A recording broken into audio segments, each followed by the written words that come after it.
Hello, I'm Alma Angeles. We're moving to the next stage of the pandemic, and as the world resets to the new normal, we find ourselves seeking the right balance between health and livelihood, constantly adjusting the boundaries between liberty and responsibility.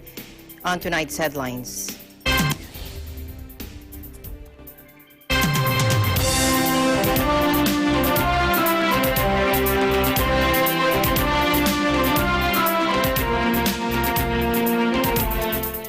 Malacanang said President Duterte was not threatening to stop the operation of Facebook in the country when he scored the social media giant for taking down accounts and pages advocating something that is good for the people. Presidential spokesperson Harry Roque said Facebook's recent move is an act of censorship that suppresses freedom of speech. Now he questioned the social media platform's singling out of pro-government pages by ignoring pages that criticize the administration. Let's listen in. Alam mo, pinaka-sensitive ang Pangulo dun sa Save Our Children page. Okay? Dahil yun po ay pinangangalagaan po ang kapakanan ng ating kabataan at sa larangan po ng international law, notorious po ang mga komunista in recruiting children as combatants. Despite yung absolute ban on the recruitment of children as combatants. No? Iyan po isa sa mga advocacy pages na natanggal. Hindi po yan minimaintain ng gobyerno, pero yan po ay tumutulong sa advokasya ng gobyerno na isulong yung obligasyon natin sang-ayon po sa Geneva Conventions at dun sa additional protocols ng Geneva Convention at dun sa International Convention on the Rights of the Child. No? Bakit man po nga tinanggal yung ganyang advokasya? So, malinaw po ang Presidente, kinakailangang pag-usapan ito at hindi po kinukonsente ni Presidente ang censorship ng mga pro-government advocacies, no? Kasama na po itong advokasya to protect the children against child enlistment as combatants. Lahat po yan ay advocacy groups. No? Ang punto dito, bakit kapag pabor sa gobyerno, tinatanggal? Kapag pabor sa oposisyon, hindi tinatanggal. No? Bakit ang fact-checkers laban sa gobyerno? Sino pa dito sa bayan na ito ang magdududa na ang Rappler at ang Vera Files ay talaga namang kontra sa administrasyon ni Presidente Duterte? Bakit sila lamang ang kinuhang fact-checkers ng Facebook? Hello, kung hindi ka kumpinsado na, na laban sila sa gobyerno, baka ikay taga-ibang planeta, no? So, anyway, ang iba't ibang mga bansa po ngayon, nagsisimula na yung proseso na gobyerno na ang kumukuha ng fact-checkers. Sinimula na po yan sa Europa at pag-aaralan po natin kung dapat gawin na natin yan dahil hindi naman tayo makakapayag ng fact-checkers tanging mga laban lamang sa gobyerno.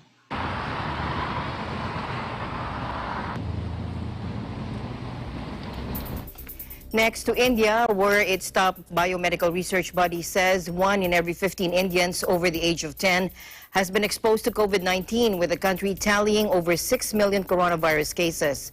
Prevention fatigue must be avoided since a large number of the population is still susceptible, according to the Indian Council of Medical Research's director. Let's listen in. So the main conclusions from this sero survey are that 1 in 15 individuals aged more than 10 have been exposed to SARS-CoV by August. Seroprevalence was not different by age or by gender. So it does not, all age groups above 10, we have found that it is there. Since a large proportion of the population is yet susceptible, prevention fatigue has to be avoided, and we have to stick or adhere to our 5T strategy, which is test, track, trace, treat, and use of technology. So 29,082 individuals were studied, and the prevalence in individuals above the age of 10 years was 6.6%. More than 60 million people in India, 10 times the official figure, could have contracted the novel coronavirus. The country's lead pandemic agency said on Tuesday, citing a nationwide study measuring antibodies. According to official data, India, home to 1.3 billion people, is the world's second most infected nation, with more than 6.1 million cases, just behind the U.S. But the real figure could be much higher, according to the latest serological survey, a study testing blood for certain antibodies to estimate the proportion of a population that has fought off the virus. And now to the U.S. It was chaotic, and there was a lot of shouting. But President Trump and Democratic rival Joe Biden managed during their 90-minute debate to touch on some of the crucial issues facing American voters in November. There was no handshake as the two men took the stage, and while this was due to COVID-19 restrictions, the absence of the traditional greeting also symbolized divisions through the country in the final countdown to November 3. Now, political observers expected the Republican incumbent to come out swinging, but it was the 77-year-old former vice president who ended up landing some of the toughest insults of the night, calling Trump a clown and a liar. Take a look.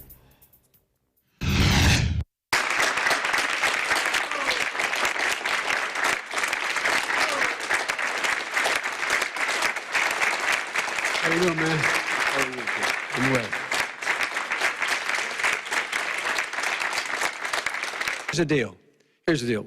The fact is that everything he's saying so far is simply a lie. I'm not here to call out his lies. Everybody knows he's a liar. But you I just agree. want to make sure. Joe, you're the liar. I want to make sure.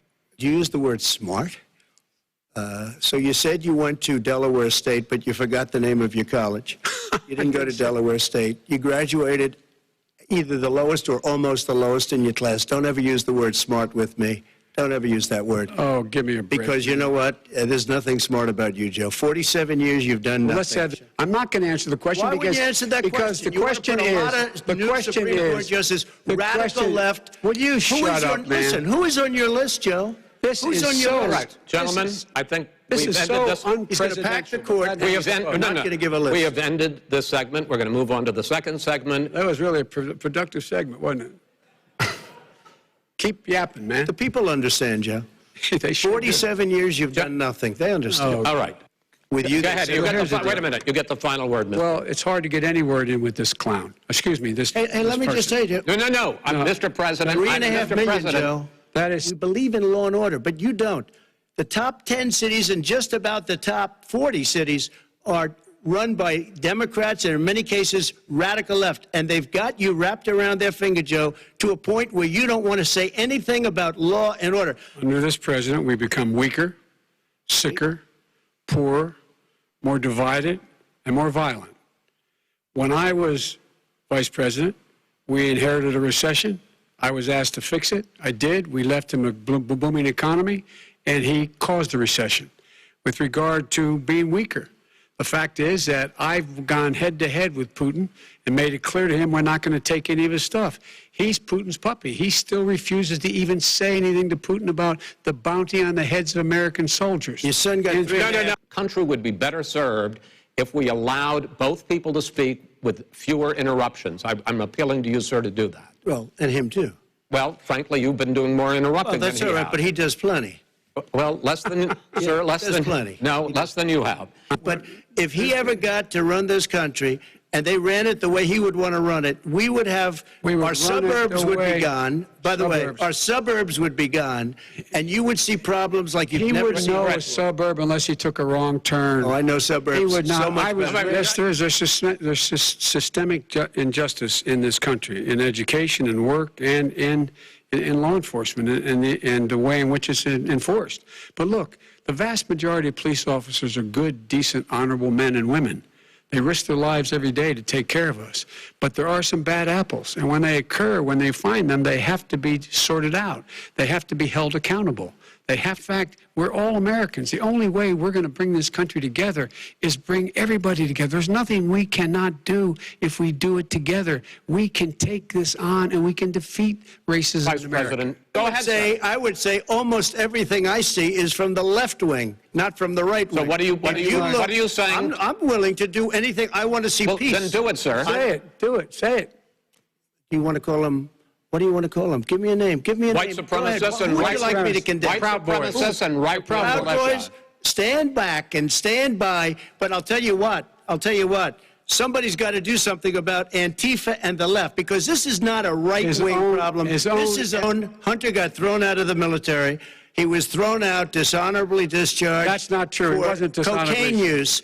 And he didn't have a job until you became vice president. And once you None of became that vice is president, true. he made a fortune in Ukraine, in China, in Moscow, That is simply and various not other places. true. He My made a son, fortune. my son, And he didn't have a job. my son, like a lot of people we know at home, had a drug problem. He's overtaken it. He's fixed it. He's worked on it, and I'm proud of him. But why was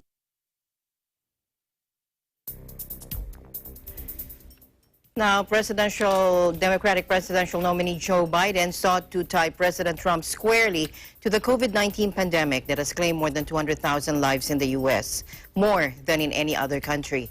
And he came with a visible plan to dodge the Trump rhetorical storm. Let's listen in. Democrats? They wouldn't even think. We got the gowns, we got the masks, we made the ventilators. You wouldn't have made ventilators. And now we're weeks away from a vaccine. We're doing therapeutics already. Fewer people are dying when they get sick. Far fewer people are dying. We've done a great job. The only thing I haven't done a good job, and that's because of the fake news. No matter what you say to them, they give you bad press on it. It's just fake news. Of our military that delivers soldiers, and they can do 200,000 a day, they're going to be This is delivering the to same man It's who all told set you up. by Easter this would be gone away. By the warm weather, it'd be gone. Miraculous, like a miracle. And by the way, maybe you could inject some bleach in your arm, and that would take care of it. This is the same That was man. said sarcastically, That was you him. know that. I That was said sarcastically. And so here's the deal. President has no plan. He hasn't laid out anything. He knew all the way back in February how serious this crisis was. He knew it was a deadly disease. What did he do? He's on tape as acknowledging he knew it. He said he didn't tell us or give people a warning of it because he didn't want to panic the American people. You don't panic. He panicked. Vice President Biden, you have been much more reluctant than President Trump about reopening the economy and schools. Why, sir? Because he doesn't have a plan. If I were running, I know what the plan is. You've got to provide these businesses the ability to have the money to be able to reopen with the PPE as well as with the sanitation they need. You have to Tell provide that them to Nancy plastic. Pelosi. Well, he's just shush for a minute. Tell it to Nancy Pelosi. And Schumer, by the Brian way, Chuck. Nancy Pelosi and Schumer, they have a plan. He won't even meet with them. The Republicans won't meet with the Senate. And he sits in his golf course. And, well, I mean, literally, think about it. You probably play more than I do, Joe. What about this question of reopenings and the fact... Well, he wants to shut down this country. And I want to keep it open. And we did a great he thing just by admitted shutting he it shut down. it down. Wait a minute, Joe. Let him Let me finish, shut sir. you down for a second, Joe, just for 1 second. He wants to shut down the country. We just went through it. We had to because we didn't know anything about the disease. Now we found that elderly people with heart problems and diabetes and different problems are very, very vulnerable. We learned a lot. Young children aren't. Even younger people aren't. We've learned a lot.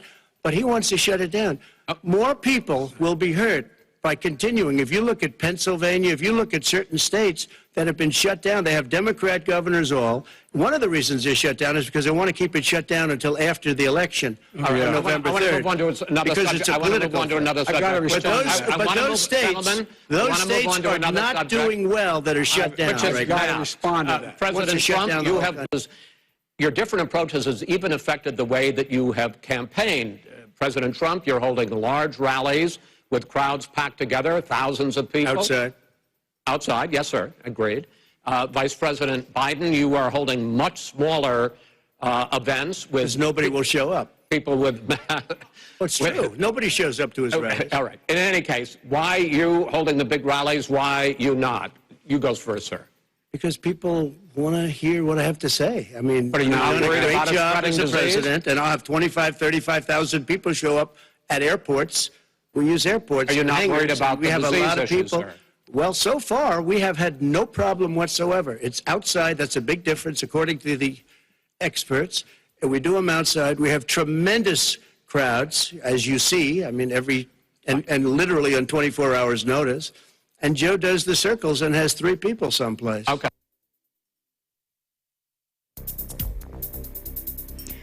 Now, before they even appeared for the first of their scheduled 3 90-minute TV debates, Biden was capitalizing on the bombshell revelations in the New York Times that President Trump managed to avoid paying almost any federal income taxes for years.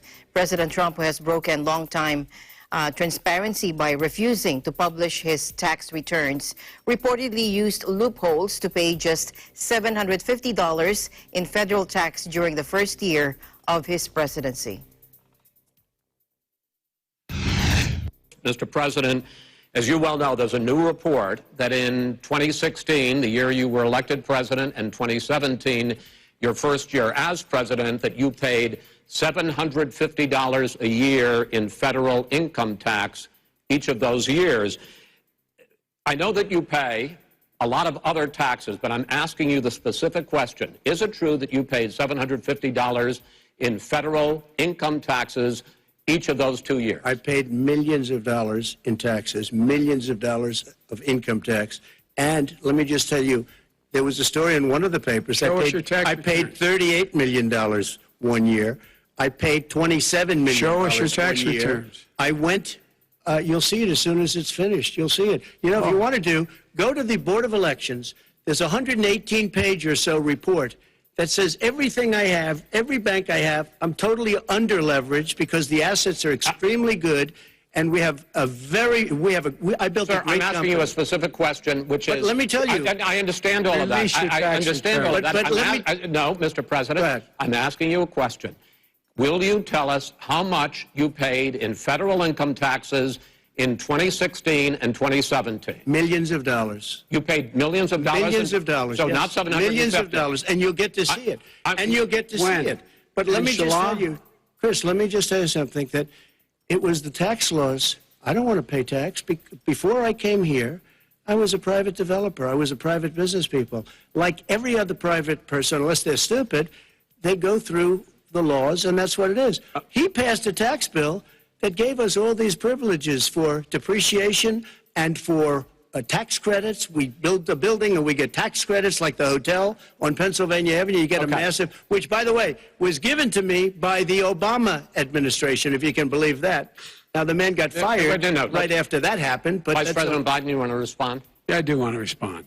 Look, the tax code that made him, put him in a position that he pays less tax than a school teacher makes, on the money a school teacher makes, is because of him he says he's smart because he can take advantage of the tax code. And he does take advantage of the tax code. That's why I'm going to eliminate the Trump tax cuts. And I'm going to eliminate those tax cuts and make sure that we invest in the people who, in fact, need the help. People out there need help. But why didn't you do it over the last 25 years? Because you weren't president. Because you weren't president screwing things up. You were a senator. And you're the worst president America has ever had. Hey, Come Joe, on. let me just tell you, Joe. I've done more in 47 months. I've done more than you've done in 47 years, Joe. We've done things that you never even thought of doing, including fixing the broken military that you gave me, including taking care of your vets. Mr. President, we're talking about the economy. Now, the debate in Cleveland, Ohio was as bad-tempered as had been feared, with President Trump leading the way in yelling over his challenger and the Fox News moderator, Chris Wallace, alike. Asked by Wallace whether they pledged to urge calm and refrain from declaring victory if the results are not immediately known November 3, this is what they said. Yeah, I think I'm counting on them to look at the ballots, definitely. I hope we don't need them in terms of the election itself. But for the ballots, I think so. This is going to be a fraud like you've never seen. The other thing, it's nice on November 3rd, you're watching and you see who won the election. And I think we're going to do well because people are really happy with the job we've done. But you know what? We won't know. We might not know for months because these ballots are going to be all over. I am urging my people. I hope it's going to be a fair election. If it's a fair election, I am 100% on board. But if I see tens of thousands of ballots being manipulated, I can't go along with that. And I'll tell you what, does that from mean, a common sense, does that mean you're going to tell your people to take to the street? It means you have a fraudulent election. You're sending out 80 million ballots. They're not equipped to. These people aren't equipped to handle it. Number one. Number two, they cheat. He has no idea what he's talking about. Here's the deal. The fact is, I will accept it, and he will too. You know why? Because once the winner is declared, after all the ballots are counted, all the votes are counted, that'll be the end of it. That'll be the end of it.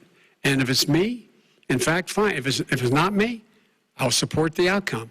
And I'll be a president not just for the Democrats. I'll be a president for Democrats and Republicans. And this guy... I want to see an fact, honest ballot cut. Gentlemen, you say that's the end of it? This is the end of this debate? Honest ballot.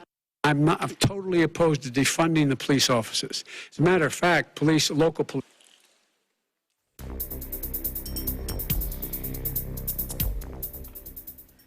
Meanwhile, Beijing said it's firmly opposed to people in the U.S. making an issue out of China, as the U.S. just had its first presidential debate in which both candidates, Joe Biden and Donald Trump, brought up China when speaking on issues such as economic policy and the country's coronavirus response. Let's listen in.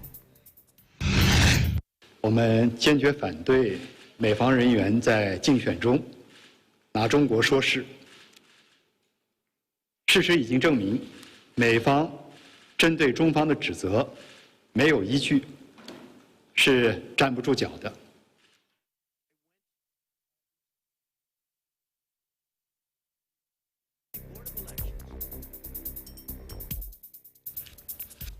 In Switzerland, quarantine is mandatory for travelers arriving from the United Kingdom and 14 other countries. Here's Mayan Glosser joining us live from Geneva. Hello, Mayan. Hi, Alma. Hello. How Hi. are you? I'm good. Thank you for asking. So your updates for us from Geneva. Yes. So COVID-19 keeps on striking in Switzerland. Currently, Switzerland has 52,282 confirmed cases and 1,783 deaths. That's 411 cases and 1 death more in the past 24 hours. Last Friday, Switzerland declared that 10-day quarantine restrictions will be imposed to travelers starting Monday, September 28, arriving from 15 additional countries, including the Great Britain, Belgium, and the Netherlands, due to their coronavirus infection rates. This is indeed to slow down the spread of the epidemic in the country. This applies as well to 7 other European countries: Denmark, Hungary, Iceland, Ireland, Luxembourg, Portugal, and Slovenia, plus Ecuador, Jamaica, Morocco, Nepal, and Oman. However, quarantine is already imposed on arrival from 44 other countries, including Argentina, Brazil, India, Spain, and the United States. Some areas of countries neighboring Switzerland, like France, Italy, and Austria, are also on the list, with specific regions like Brittany, Liguria, Lower and Upper Austria that were added on the list from Monday. The Health Ministry said, and I quote, "People who have spent time in a country or area with an increased risk of infection and then enter Switzerland must go into quarantine." The restrictions apply to anyone who has been in one of the countries or regions mentioned in the list during the previous 10 days, except the passengers in transit. Last Friday, 10,148 people were quarantined in Switzerland because they arrived from countries with an increasing risk of coronavirus. If it happens that anyone fails to declare their arrival to the authorities or comply with the quarantine, he or she will be charged a fine of 10,000 Swiss francs or $10,770 or 9,260 euros. Meanwhile, Switzerland keeps on exempting regions in neighboring countries with an immediate border from the quarantine requirement. This is partly due to the fact that some areas are heavily impacted by heavy cross-border trade and are as well home to many who cross over daily to work in Switzerland. Swiss daily case numbers were regularly over the 1,000 mark in March, but went strongly down and went on a stable level in mid-June. However, infections have been constantly rising since then. Back to you, Alma. Okay, so recently I think the government has given a raise to alleviate poverty there in Switzerland. Can you imagine Switzerland, poverty? Earlier, Christine Benedicto, our ABC correspondent there, also reported that there were queues for food banks now due to the pandemic affecting the economy. Do you have any developments on this? Well, Alma, Geneva will raise its minimum wage to almost £3,500 a month. It's reported to be the highest in the world. It was approved by locals in a surprise vote result sparked by reports of growing coronavirus-linked poverty in the city. The minimum hourly wage will rise to just under £19.5 an hour, more than twice the rate in neighboring France, with a guaranteed minimum monthly salary of 4,086 Swiss francs or £3,457 based on a 41-hour working week, or 49,000 Swiss francs or £41,430 a year in one of the world's most expensive cities to live. The minimum wage rise was approved by just over 58% of Geneva voters, and the measure come into effect on 17 October. Back to you, Alma. All right. Thank you very much, man, for your updates there in Switzerland. Stay safe, stay healthy. Stay safe also, and thank you for having me, Alma. I'm Ma'am Gosler reporting from Geneva, Switzerland, and we live in interesting times. Eagle News will be right back.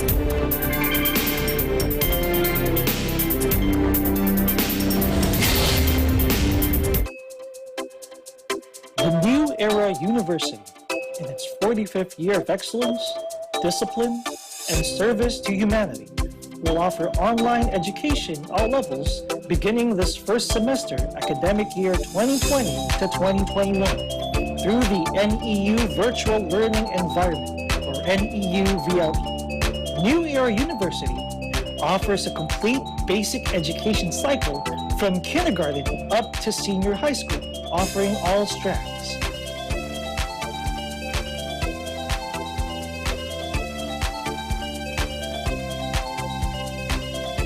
NEU has 18 colleges,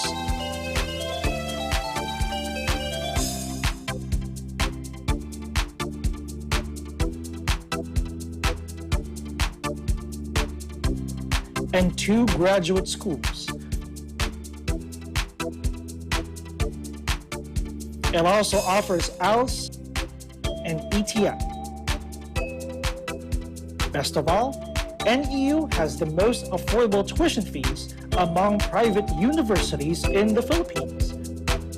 NEU is at Quezon City, the city of San Fernando, Pampanga, General Santos City, South Cotabato, Lipa City, Batangas, and Pinugay, Baras, Rizal. New Era University is under the stewardship of Dr. Dilo L. Rosas. What are you waiting for? Be part of the new normal. Enroll now. Classes start on October 5, 2020.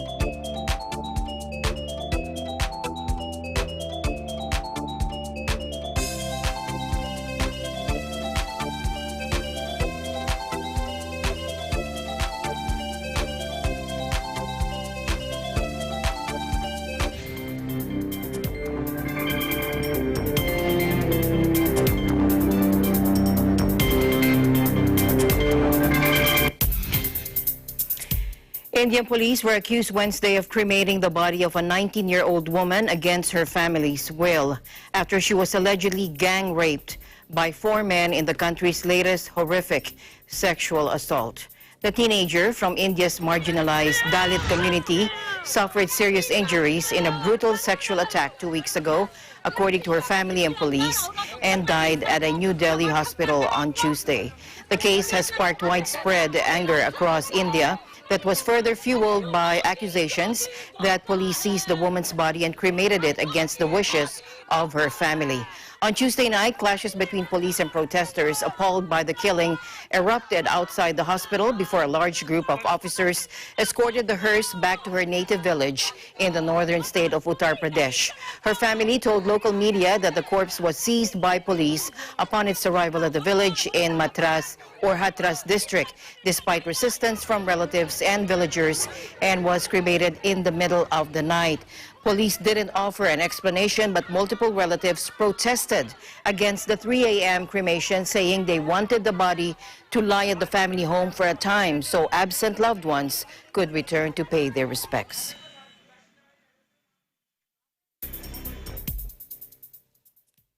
Confusion on tighter restrictions in northeast of England.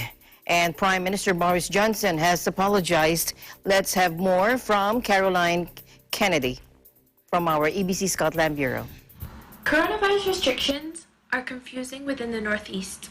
According to the BBC, lately the government has been given out to those within the northeast doubt and uncertainty, with that attached to the announcement of having a tighter restriction being made on the coronavirus.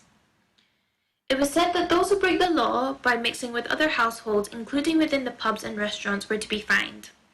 Although within Newcastle Council, leader Nick Forbes indicated that there was a lack of detail regarding the measures being made, leading for the public to gain confusion. Prime Minister Boris Johnson later then apologized for the misspoke that happened after he announced the tighter restrictions after being questioned about them. Mr. Forbes also said that by having a gap between the announcement in the headlines and in the details that people spoke can understand, hindered the people to gain principle of community consent. What that does is show confusion, it creates doubt, and it creates uncertainty, he furthermore added. Mr. Johnson then said about the restrictions, he continued to say, in the northeast and other areas where extra measures have been brought in, you should follow the guidelines of your local authorities. But it is 6 in a home, 6 in hospitality, but as I understand, it is not 6 outside. Furthermore, after this, Mr. Johnson had made a tweet apologizing that he had misspoke about the restrictions.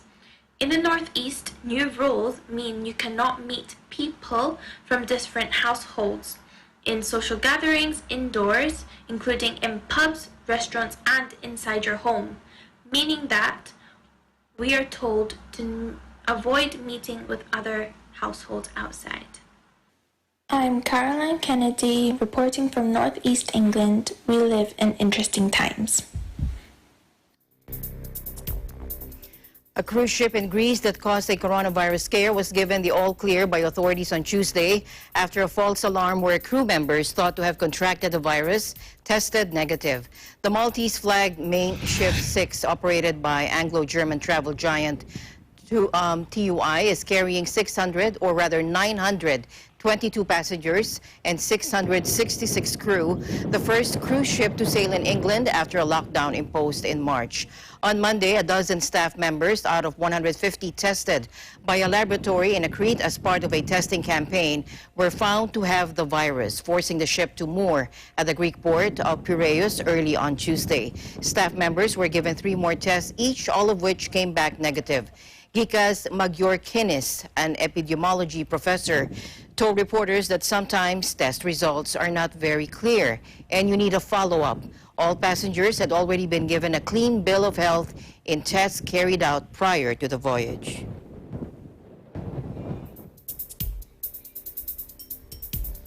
Part of Northern California is under a state of emergency after wildfires killed 3 people and burned nearly 100 buildings. The wind-blown fires spread across Napa, Sonoma, and Shasta counties. Some 70,000 people are under evacuation orders. Evacuations have been complicated by the coronavirus. Hotels and university accommodation are being used as alternatives to mass shelters, but winds are dying down, and fire crews said they hope that they will help quell the fires.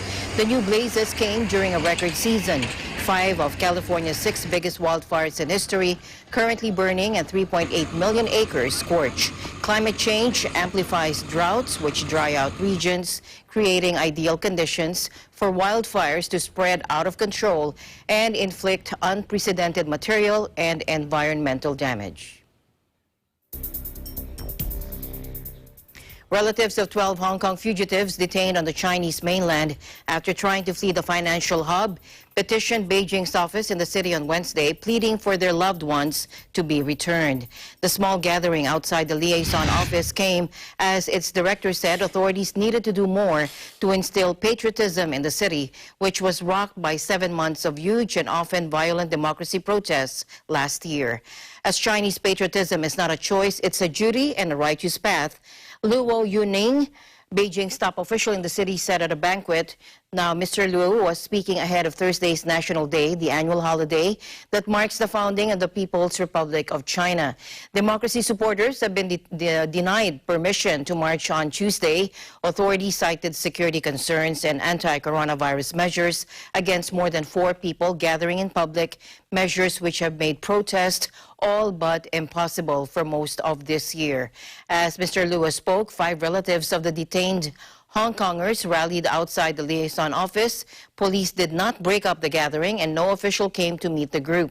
The Hong Kongers were detained in August by the Chinese Coast Guard as they tried to flee to Taiwan in a speedboat. They were all facing protest-linked prosecutions in Hong Kong. The group has since disappeared.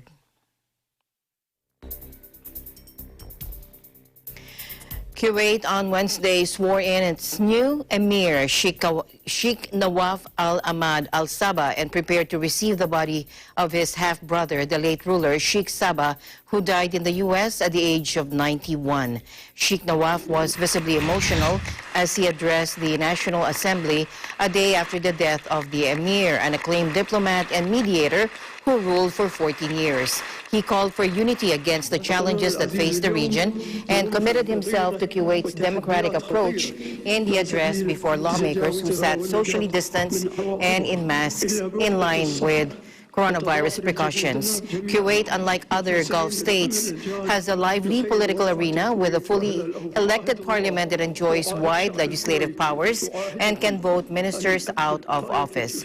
The remains of Sheikh Sabah al-Ahmad al-Sabah are expected to arrive in Kuwait City later Wednesday on a flight from Minnesota, where he had been undergoing treatment in hospital since July. Sheikh Sabah earned a reputation as a shrewd, unshakable leader who helped steer his country through the 1990 Iraqi invasion, crashes in global oil markets, and upheavals in parliament and on the streets. Eagle News will be right back.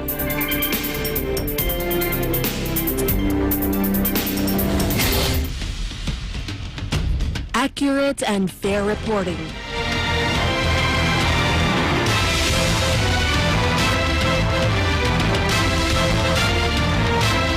Not only from Batanes to Tawi-Tawi, but also abroad. Detailed and timely stories relevant to people all over the world. Catch all of these at Net25,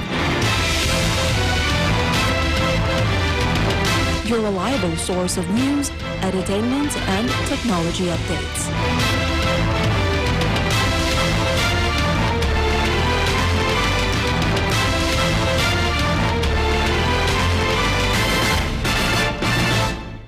Mula noon hanggang ngayon, gabay natin ang MTRCB ratings sa matalino at responsableng panonood.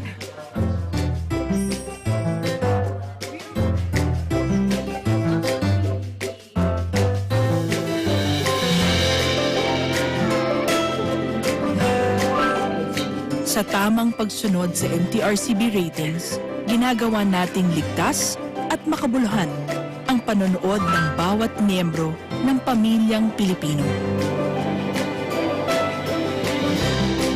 Lumipas man ang panahon, hanggang may pamilyang Pilipino, andyan ang MTRCB.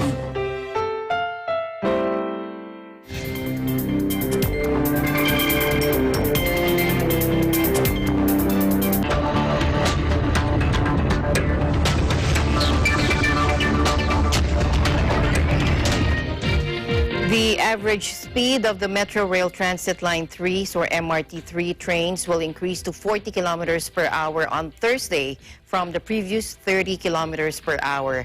In a message on Wednesday, Department of Transportation or DOT or Assistant Secretary Godes Hope Libiran said the improved operating speed of the MRT3 was made possible after the MRT3 and maintenance provider Sumitomo Mitsubishi Heavy Industries completed rail replacement works this September.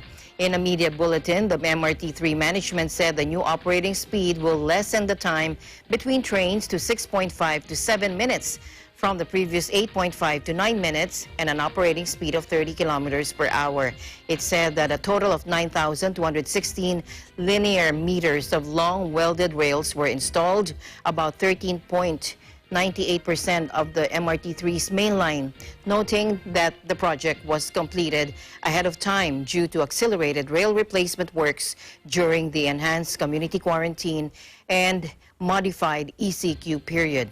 As rehabilitation of the MRT3 progresses, it said the operating speed of its trains will gradually increase to 60 kilometers per hour by December, which last occurred back in September 2013 due to degradation of the MRT's tracks. 5 years after Dieselgate emissions cheating revelations rocked the car industry, ExAudi CEO Rupert Stadler becomes the first top executive to stand trial in Germany.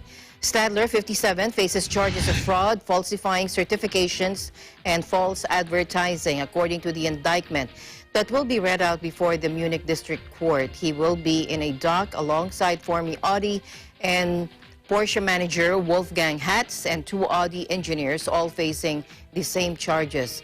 German car giant Volkswagen, whose subsidiaries include Porsche, Audi, Skoda, and Sept, admitted in September 2015 that it had installed manipulating software in 11 million diesels worldwide. The so-called defeat devices made the vehicles appear less polluting in lab tests than they were in real driving conditions, allowing the vehicles to emit toxic gases far beyond the legal limit. And Spain's public debt soared in the second quarter to its highest level in at least 20 years as government spending leaped in response to the coronavirus pandemic. According to official figures on Wednesday, the government announced that it would have to suspend fiscal rules, which EU member states must normally meet in 2020 and 2021 as a result of the pandemic's impact on the economy. Finance Minister Maria Jesus Montero told a news conference the government has decided to suspend budgetary rules in an extraordinary fashion for 2020 and 2021. Government estimates see Spain's debt to GDP ratio reaching as high as 115.5% by the year's end. Montero insisted, however, that Spain would maintain a fiscally responsible approach overall, as figures showed the national debt ballooning to around 110% of GDP in the second quarter, way above the EU limit of 60%. Now, for much of the second quarter, Spain was in lockdown with the economy in hibernation to fight the spread of the virus. Japan's defense ministry unveiled a record $52 billion budget request in a push to maintain military readiness under pressure from China and North Korea. The military budget has been rising steadily for nearly a decade, with Japan saying it feels threatened by China's vast military resources and territorial disputes, as well as unpredictable North Korea. Pyongyang has repeatedly tested nuclear devices in recent years and also missiles, including some flown over Japan. Among Japan's planned big purchases are 2 frigates and a submarine, with money also going to the development of a next-generation fighter. The budget does not include a request for an alternative to the U.S.-developed Aegis Ashore missile interception system, which is intended primarily to protect against possible North Korean attacks. The Japanese government has scrapped a controversial plan to build the system in 2 key locations on the main island of Honshu and is now considering putting the interception system at sea, either by using ships or mega floats or by building structures similar to offshore oil rigs. Japan's Self-Defense Force plans to launch a new cyber unit with 540 personnel, while a planned space unit will have 70. It's the first military budget under Prime Minister Yoshihide Suga, who came to power this month by pledging to continue the policies of Shinzo Abe. Abe steadily sought to expand the role of Japan's military, which is highly circumscribed by the country's pacifist post-war constitution. And Disney announces it will cut 28,000 jobs from its U.S. parks and experiences division, pointing to depressed demand caused by the coronavirus and uncertainty on when it will recover.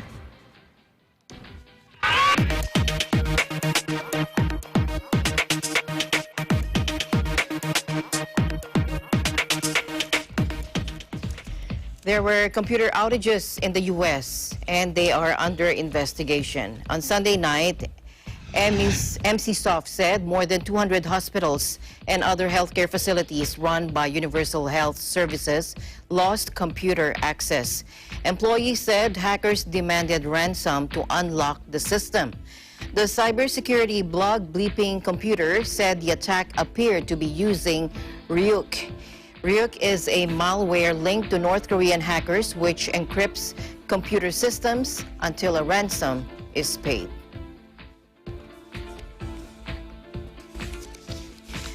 Rooftop farming has gone high-tech. Space-starved Singapore is seeing a growing number of rooftop farms as part of a drive to produce more food locally and reduce a heavy reliance on imports. Take a look.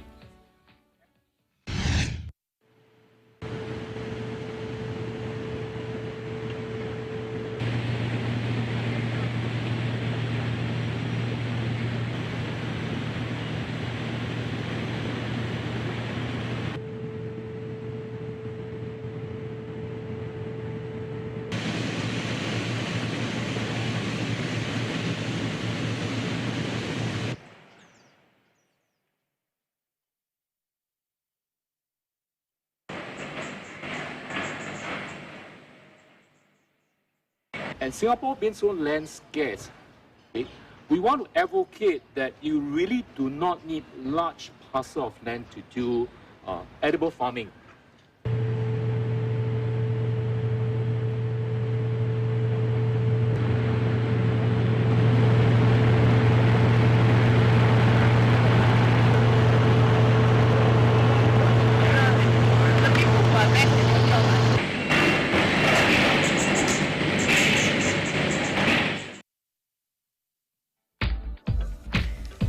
Emergency responders and engineers in Britain said they have successfully tested the world's first Jetsuit paramedic, which could transform how lifesavers reach isolated casualty sites. Take a look.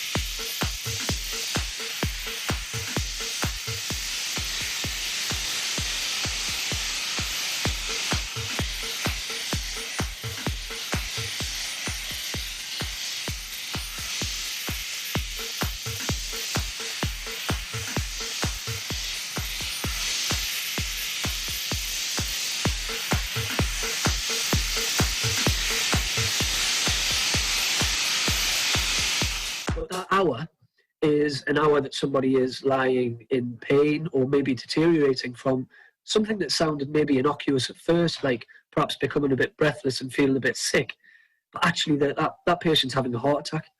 You know, for our paramedics to get on scene within a matter of minutes and recognise that can mean the difference between life and death.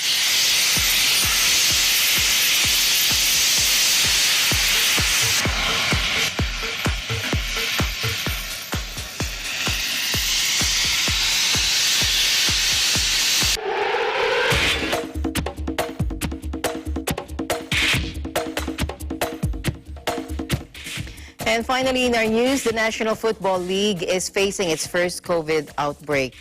3 Tennessee Titan players and 5 staffers have now tested positive. Take a look. Now, the Titans played the Minnesota Vikings last Sunday, and now both teams have called off both practice through Friday.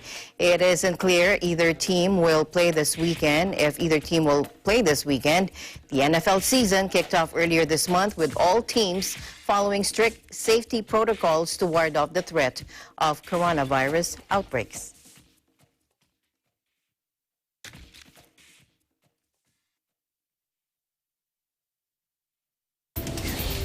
And before we close, we leave you with a word of hope. At the end of the day, there remains so much more to be grateful for. See you again tomorrow evening. Good night. I'm Alma Angeles. We live in interesting times.